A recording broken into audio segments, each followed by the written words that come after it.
Hey guys, had a great meeting on Sunday morning, and for those that weren't there, we spent some time praying for the youth and the next generation, and then Pete shared a little bit from Matthew 9 before Brendan actually came and brought the message on unbelief. But the bit that Pete shared, we want to pick up a little bit today and just expand a bit more. It's from Matthew 9, right at the end. Jesus sees the crowds that were coming to him, and he makes this comment to his disciples. He says, "The harvest is plentiful, but the workers are few. Ask the Lord of the harvest, therefore, to send out workers into his harvest field." And that is a verse that we have been praying into for years, some of us, and really want to encourage you guys to pick it up and do the same. Pray for workers for the harvest field. Pray for workers within our city, especially if we're working with children and young people at this time, that they would be sent here and positioned into the right places to minister into that particular demographic in our city. Pray for labourers in every area of the harvest field. But we've got to realise, and this is something Pete started speaking about on Sunday, we've got to realise that we're not praying for God to send someone else. We're actually praying and positioning ourselves to be sent as well. And it's amazing because the very next chapter 10 of Matthew, it says, right after Jesus prayed this and said to the disciples, "Would you ask the Lord of the harvest to send labourers?" It says Jesus called his 12 disciples, those same people, to him, gave them authority and sent them out. And that's definitely what God is wanting to do with us in this time, hey? Yeah. Over to you.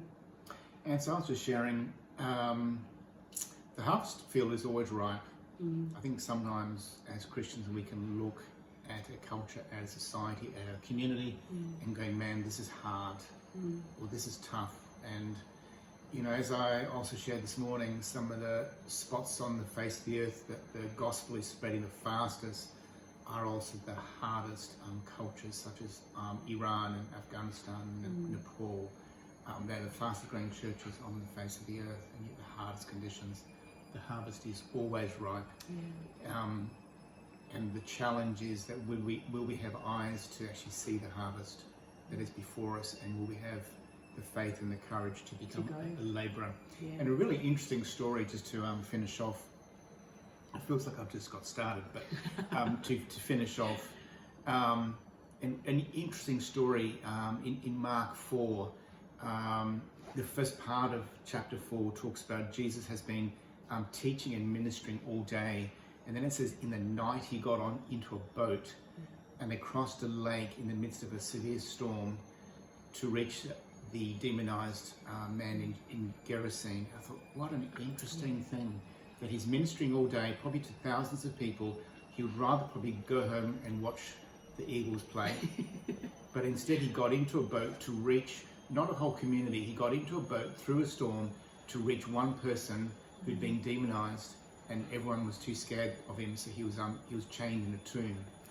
And it talks about he's demonstrating the willingness to be a labourer even for the one, even though he's tired and worn out. And he crossed a stormy lake where they could have drowned. He's these experienced fishermen that are fearing for their life, and he crossed a lake for one person. And that's, I believe, a story for today, where God is calling us, and it could be just for the one, but that guy went back to his community, and I think later on we hear the story again, how that community was impacted. So this labour of the harvest it's for the one that is in front of us, and often they can seemingly, like this guy he was so demonized that 2,000 pigs ran down a hill and jumped into a lake. He was a tormented, demonized person, and yet Jesus reached out to him. He was not put off by the difficulty of the situation, but he reached in and loved him and set him free. And that is what being a labourer in the harvest looks like. Amen. And Geordie's just come home. So we'll finish there. Hey, have a great week, guys. We'll see you on Sunday. Thanks. See you later. Bye.